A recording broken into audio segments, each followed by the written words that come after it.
स्वागत है आपका न्यूज 69 में। मैं हूं आपके साथ अंकिता और बढ़ते हैं इस वक्त की बड़ी खबर की ओर। एमपी विधानसभा चुनाव 2023 की मतगणना में अब सिर्फ कुछ ही घंटे बाकी है। 3 दिसंबर की सुबह से प्रदेश का राजनीतिक भविष्य तय हो जाएगा। चुनाव आयोग ने मतगणना की सभी तैयारियां पूरी कर ली हैं। इसी के चलते मुख्य निर्वाचन पदाधिकारी अनुपम राजन ने भोपाल में प्रेस कॉन्फ्रेंस की। इस दौरान राजन ने कहा कि हर विधानसभा की गणना के लिए अलग अलग हाल बनाए गए हैं। एक विधानसभा की गणना के लिए लगभग 14 टेबल लगाई गई है, जिनमें संख्या ज्यादा है। मत फीसद अधिक होने के कारण प्रदेश की कई विधानसभा सीटों पर 14 से ज्यादा टेबलें भी लगाई गई हैं। काउंटिंग टेबलें बढ़ाने का उद्देश्य यह है कि जल्द से जल्द मतगणना संपन्न की जा सके। उन्होंने कहा है कि तय व्यवस्था के अनुसार सिर्फ 5 घंटों के भीतर ही प्रदेश भर का रिजल्ट डिक्लेयर कर दिया जाएगा। सुबह 8 बजे से गणना शुरू की जाएगी। डाक मतपत्र के रिजल्ट भी तत्काल ही घोषित किए जाएंगे। भोपाल से न्यूज 69 के लिए आदिल खान की रिपोर्ट। मतगणना 3 तारीख को है। ये 52 जिला मुख्यालयों पे मतगणना होगी। मतगणना के सभी इंतजाम पुख्ता तरीके से तैयार कर लिए गए हैं। सभी 230 विधानसभा क्षेत्रों में भारत निर्वाचन आयोग द्वारा नियुक्त प्रेक्षक वहां पहुंच गए हैं। उनकी देख रेख में ये मतगणना 3 तारीख को होगी। स्ट्रांग रूम पूर्णतः सुरक्षित हैं। सभी स्ट्रांग रूम पे सेंट्रल फोर्सेस की व्यवस्था है। मैंने खुद लगभग 10 जिलों का दौरा करके इसको देखा है। कहीं पे बीएसएफ है, कहीं पे आईटीबीपी है, कहीं पे सीआरपीएफ है, कहीं सीआईएसएफ है। तो स्ट्रांग रूम पूरी तरह से उनकी सुरक्षा के अंतर्गत है। राउंड द क्लॉक सभी जगहों पे बाहर में स्ट्रांग रूम के बाहर एक स्क्रीन लगी हुई है और वहां पे उस स्क्रीन पे सीसीटीवी कैमरे के माध्यम से लाइव फीड उनको मिल रहा है। वो लोग देख पा रहे हैं। जो राजनीतिक दल हैं उनके प्रतिनिधि भी वहां बैठे हुए हैं।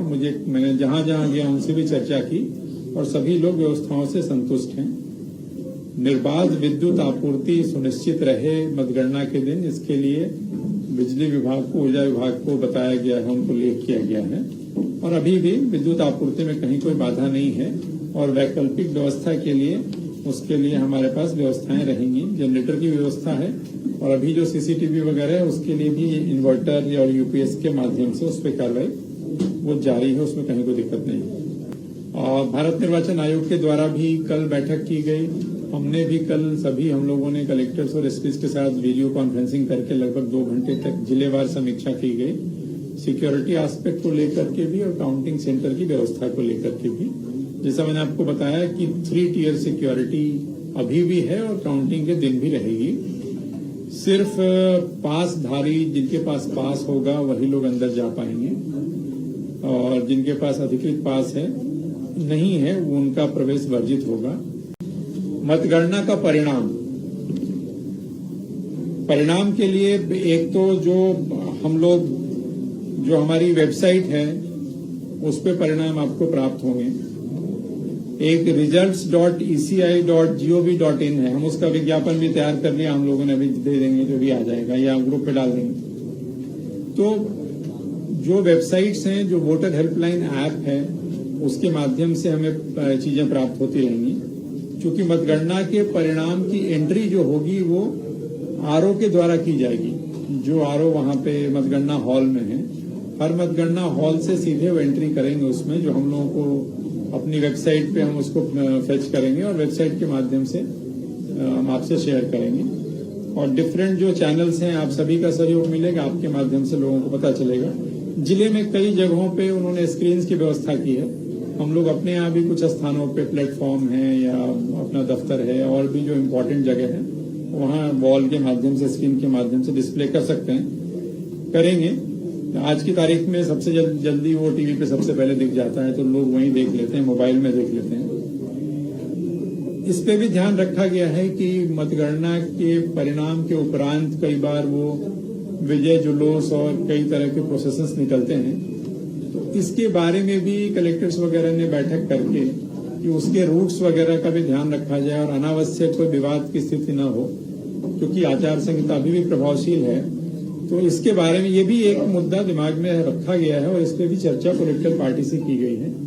काउंटिंग की पूरी जो प्रक्रिया है वो कलेक्टर्स ने पॉलिटिकल पार्टी के लोगों को, कैंडिडेट को, उनके एजेंट्स को पहले से ब्रीफ कर दिया है जिला मुख्यालय पे कि किस तरह से क्या कार्रवाई होगी, क्या परमिसेबल है, क्या नहीं है। तो उनको ब्रीफिंग दे दी गई है ताकि सब कुछ सुचारू रूप से और निर्विघ्न रूप से संपन्न हो सके। जो पोस्टल बैलेट से जो मतदान हुआ है मध्य प्रदेश में, हालांकि इसकी जानकारी हम लोग आपको पहले दे चुके हैं, फिर भी आपको पता है कि इस बार होम वोटिंग की बात थी 80 वर्ष से अधिक उम्र के लोगों के लिए और हमारे दिव्यांग साथियों के लिए, जो दिव्यांगता जिनकी 40% से ज्यादा थी। तो इस श्रेणी में या 80 वर्ष से अधिक के लोग जिन्होंने घर से वोटिंग की सुविधा का लाभ लिया, उनकी संख्या 51,259 है। जिन दिव्यांग मतदाताओं ने घर से मतदान किया, उनकी संख्या 12,093 है।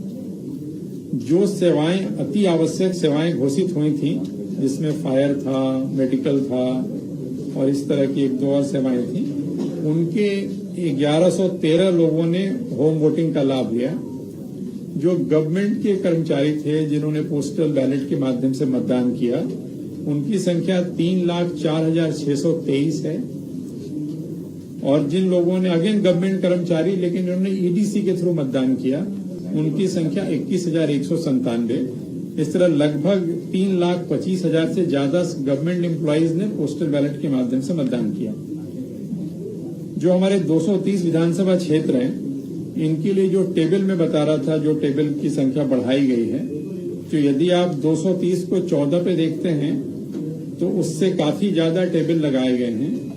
टेबल्स की कुल संख्या जो इस मतगणना के दौरान पूरे राज्य में जिनका उपयोग होगा वो है 4,369 इस खबर पर आपकी क्या है राय, हमें कमेंट सेक्शन में जरूर बताएं। तब तक के लिए धन्यवाद।